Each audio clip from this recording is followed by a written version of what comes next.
24, Driving Business.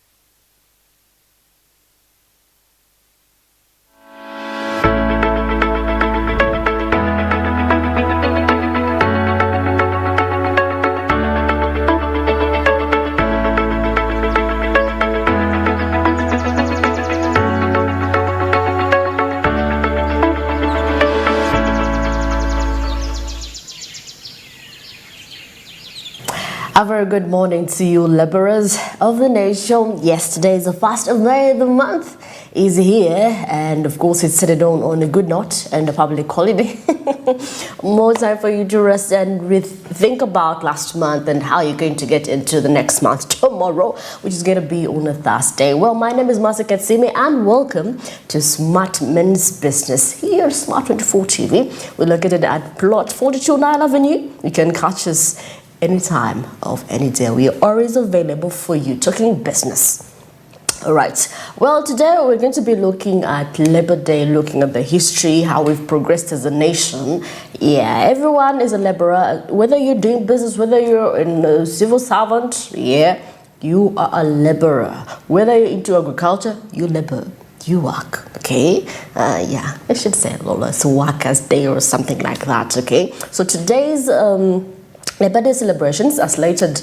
They're going to take place in Fort Portal, a land of beauty here, which is true actually. If you've been to Fort Portal, yes, it's gonna host the today's International Labor Day. Yes. Oh, and of course it's gonna be a busy day all over, and we expect business people are already set up onto that. Yeah, for every occasion, please be ready to tap onto whatever is available for you. So that is what we're going to be looking at, the celebration and how we are prepared as we prepare also to discuss on issues regarding how we're going to make sure that we have productive laborers, okay, which is also good at one point or one point in life, you know. We're going to be looking at the history on how we've progressed as Uganda way back in the pre-colonial time, and now how we're standing economically as a nation. And of course, according to IMF reports, yeah, there could be an increase actually in GDP in most countries. Projections, that is according to their projections. Yeah.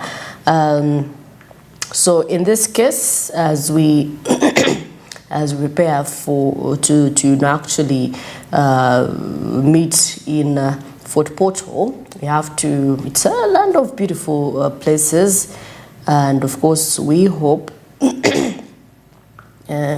that everything is set for the day. And of course, we're going to be having the President of the Republic of Uganda being there. And of course, this year's theme is focusing on ensuring safety and health at work in a changing climate.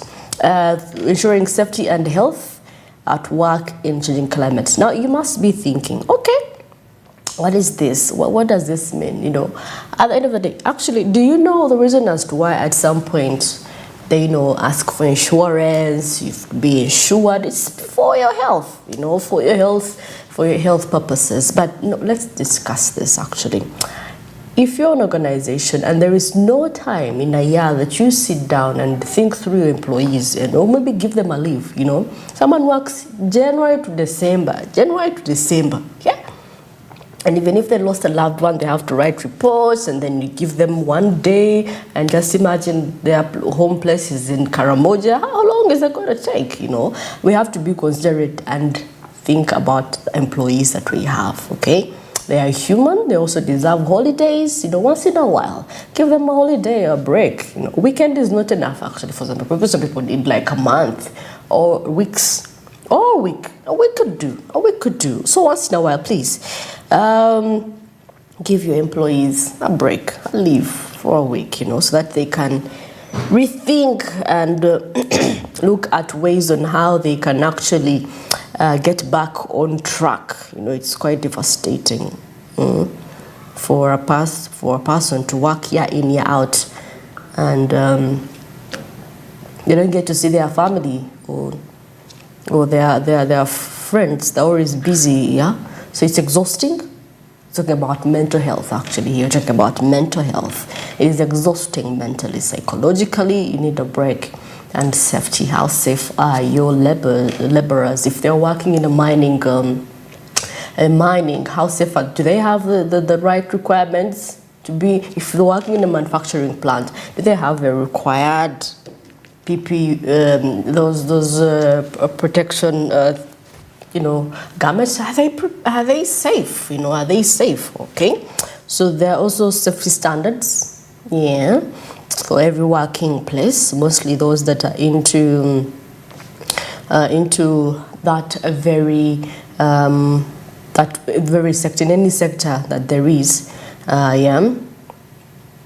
So today, the world will mark Labor Day on today with a spotlight cast on the need for improved safety standards and a conducive work environment, like we had said, looking at safety and health of a worker in a changing climate. So that is what we're going to focus on, and that is what we need to do as a country, Uganda, to make sure that as we advocate for more jobs, yes, we have to create an environment for them to work in, okay? It's not a matter of, give them morale. These are your people. These are your employees. They have to have morale. Provide for them an alternative. You have breakfast or maybe lunch. Don't be inconsiderate. You cannot give someone 2,000 and expect them to get transport out of it in this economy. 2,000 transport out of it and lunch. Would it be fair for you if we're in their shoes? Yes. At least provide something so that at the end of the day they have morale to go to work. Okay, they are motivated to go to work. It's a good feeling when you know that you're catered for at work. Even if the salary may delay, you're sure, they've been giving us a few allowances here and there, tips here and there. So at least there is always motivation for the workers. So that is going to be our conversation today, looking at the safety standards of Ugandans. Yes, okay, all of us, International Labour Day. And that is what we call for and encourage most people to look into as we begin the new month of May, yes, which is today. And let's assess ourselves, let's really assess ourselves right from at the beginning of year, even now as we get into we're into the second quarter of the year still. So let's assess ourselves. What best thing can we do in the month of May that we did not do in the month of April? Much as the traders were up in arms that whole week, you lost out on a few customers, on a few monies. So you have to realign yourself. Okay, realign yourself, get back on track, get what you lost back, okay? Because that is how we're going to survive. Yes, this year's theme, once again, is focusing on ensuring safety and health at work in a changing climate. A good, conducive working environment, okay? Ecosystem is also good at where you're working. You can't work, there is noise, what. Some people are not productive. Some people are not productive where there is noise or, So that is also something that we have to look into. So later on in the show, we're going to be looking at the history and everything relating that, mostly to be specific in Uganda. Well, it's just 12 minutes past 7 a.m. Yes, and we're going to be looking at what is happening into the press. Yes, a lot could be happening in the papers.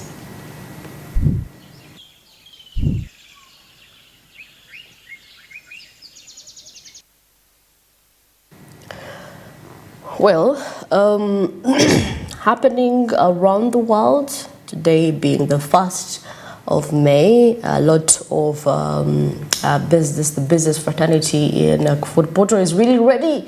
Yeah, and they're really shooting their prices high because this could be their only chance to tap onto some money.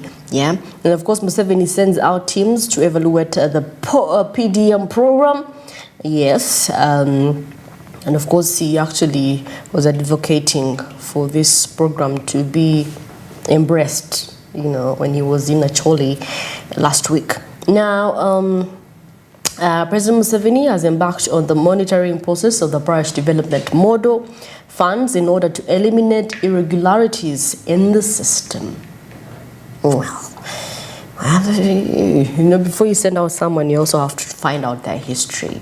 Do a background check on how they do their business, because a lot of the beneficiaries that we supposedly think are supposed to get this money, not getting the money, and people's relatives are eating the money. Yeah,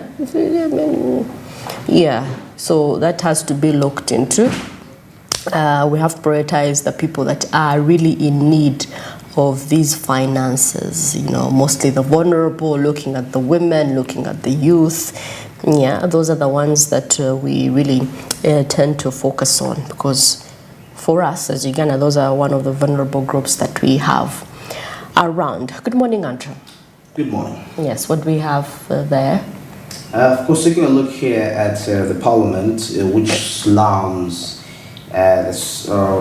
the UK over Speaker's travel ban, and that is accompanied with the asset freeze. Of course, something that made the headlines yesterday, and still in line with that, taking a look at among the cabinet, she's told that close the Parliament if we're not doing anything. Yeah, that is what the members of Parliament are actually advocating for in that line. And also we see something in line to do with the government urging investors to register their work. Of course, huge concerns, most especially when it comes to matters to do with the innovations that is accompanied with the overall aspect of duplication. A huge worry for most of the local innovators in the country.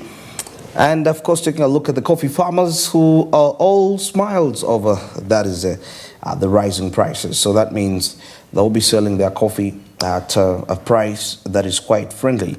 Now, of course, according to a report here, currently the farm gate price of a kilogram of Robusta coffee is about 125,000. Yeah. Actually, from 6,000 Yeah. to 100. Oh my goodness, this is what we mean by encouraging farmers. Can you imagine? Yeah, 6,000. Compared to 6,500 last year. So the price is about the same for also Arabica coffee. Arabica coffee. Exactly. Do you know at some point a cup of coffee, because where I come from we do coffee as well, it was at 400 to 300 shillings. a cup. A cup of That is, it was so little, and a that kilo is too much exploitation. Yes, it was too much exploitation. But this, imagine you have like acres of coffee and you're harvesting money. Oof, money. I'm so happy. I'm really so happy.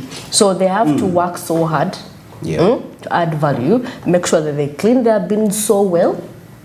They are dried up. The more dry they are, the more money. The more money they get. Yeah. And actually, my only worry is that once these prices are at this level, sometimes there are groups of people that tend to form some sort of cartels, and they have this desire to control the market. And the smallhold, the coffee farmer down there, the grassroots is actually left out, and probably these people are the ones that have, they have the networks, they have the connections, they get the contracts, supply contracts, in all these perspectives. So I hope the coffee board is there to regulate some of this in terms of having a fair competition, who is viable, okay, not necessarily who's viable, but not having a certain group of people being the ones in charge. That me, if I bring my coffee, no one takes it because somebody said, no, only this coffee should be taken. So all that perspective comes in line with that. So that is for that, for the farmers, for the coffee farmers. So that is, and of course seeing something here, Wubos to count refugees, army, islanders, and the special areas. Of course, as we speak, some of the enumerators are already under the training, how they're going to be doing all this, the census. It's going to be a 10-day program. Yeah, it's going to run up to 10 days. Till the 19th probably. Till the 19th. Till the 19th. Yeah. So now they're having some serious training as we speak right now. All right. Now, still taking a look as what is really happening. Abukedi Yakato farmers here defy FMD quarantine. Well, that is the mouth disease. Yeah, the foot and mouth disease quarantine. Yeah, of course, this is where, this is their source of income. At times it kind of costs them if they're not really operating like how they ought to operate.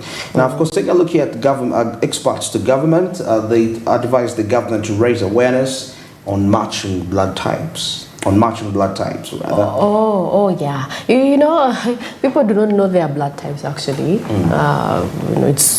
You should. I don't know. People are not responsible for some things. You have to know some things actually about yourself, your history. Okay, just to monitor your medical yourself.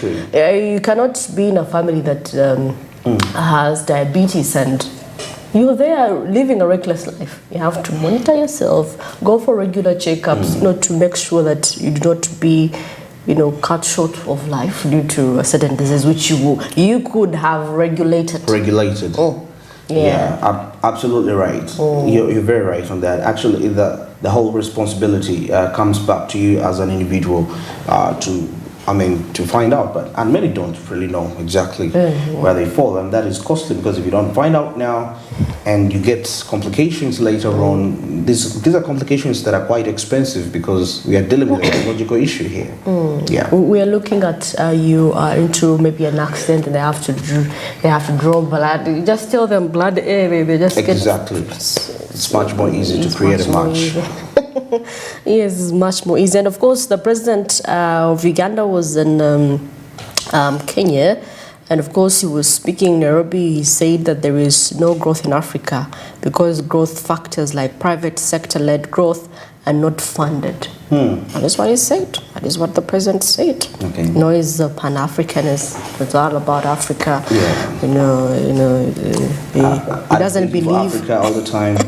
Absolutely. He doesn't believe in so that was him. There was a delegation of 20 plus delegates in Nairobi, discussing on how most African countries are into debts, and how they're grappling to repay the debts.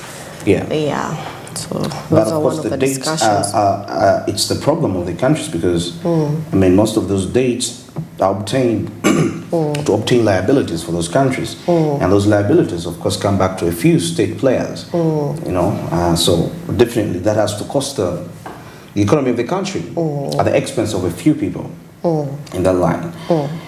Now, of course, taking a look here, the Uganda Revenue Authority pushes for the e-commerce integration to spur East African trade. Actually, those that are not yet onto the e-commerce kind of trading. This is actually, we're at a stage where some of these innovations are still at their earliest stage. And the earlier somebody gets to position themselves, you will merge out to be the next billionaires of that era.